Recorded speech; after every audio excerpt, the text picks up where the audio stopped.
On this week's Onsite episode, we're catching up with Chris and Ali at Dock Farm. This is the first project that we ever did as HNB 5 years ago. It's great to see they're still living here, and what will be really interesting is to catch up and see how they're doing, whether they still enjoy living here, and how the works have held up on this old building. I hope you enjoy it.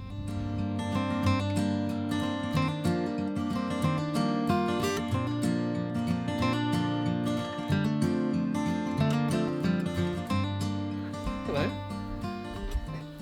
Yeah, I don't have the biscuits.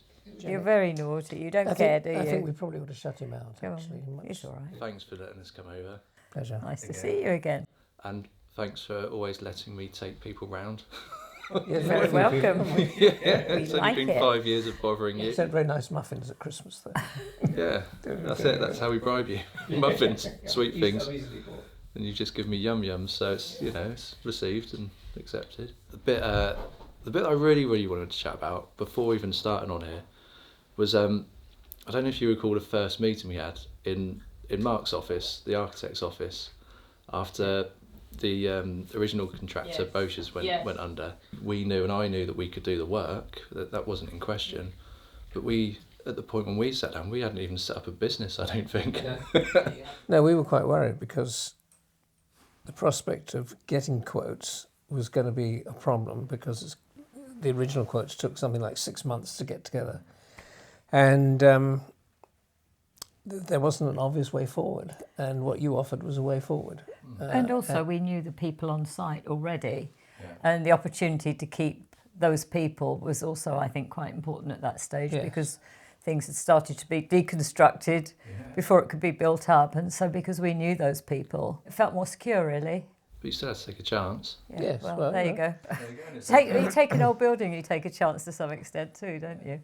When we were doing the works, were there any points where you thought, oh no, what's happened here, or what's gone wrong, or... Underpinning the outside wall where the veranda is now, that was an unexpected turn. Yes, it So was. then to see them digging holes underneath the building when it's the outside wall and you don't know if it's going to stay or fall, that was slightly disconcerting. Yes, watching Wasn't it? Gavin Yeah, standing up to his up to his chest, chest yes. in mud and hole. The life of a ground worker. Yes, yeah. yes.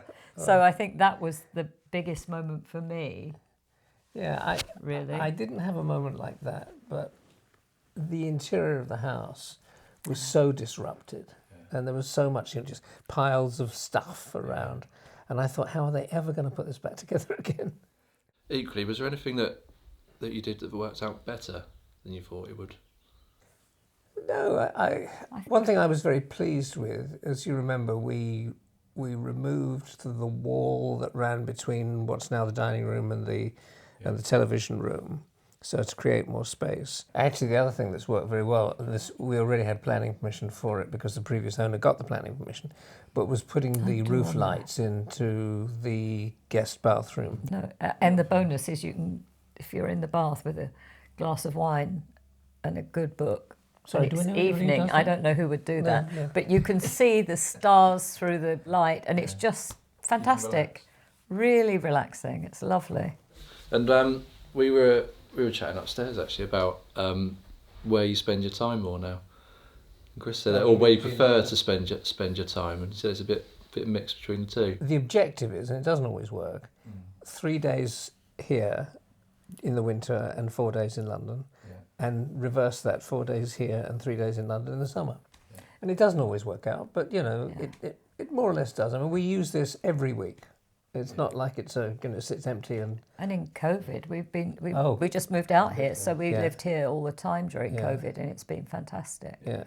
About your gatherings. Yes, COVID corner. Yes, it's called COVID corner. Yes, no, totally. And we've got the street party all organised for the Queen's Jubilee, so it's... So you're okay. Yeah, we're fine. Yeah. So it's really great. So it really came into its own during COVID, Yes, it did. didn't it? It did. And I think the thing that pulls us back more in the summer is the garden, because it's a reasonable size. And yes, it's funny, one thing that you always notice this time of year on television, all these ads for holidays, the Brits really need to go on holiday.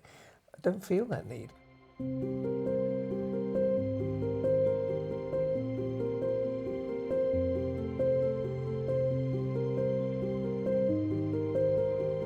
So why do you love this property?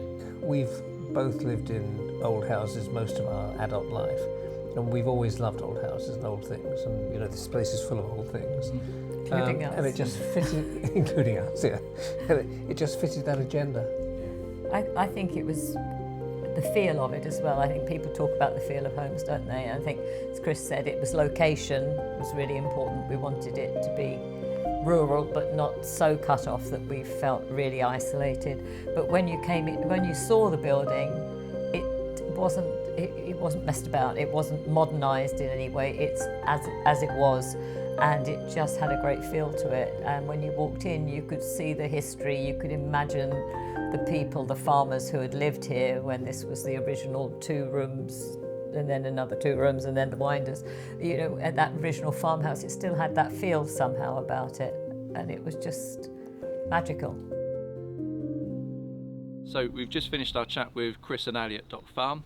This is the project that we completed 5 years ago. It was the first one we did as HNB. What's really nice is the fact they're still living here. They still love living here. It still matches the lifestyle that they wanted when they bought it. And actually the works on this old building that we did have held up really, really well. So really, really great one for us to come back to and see and catch up with them. I hope you've enjoyed watching this week's episode of Insight Onsite, and be sure to check out next week's.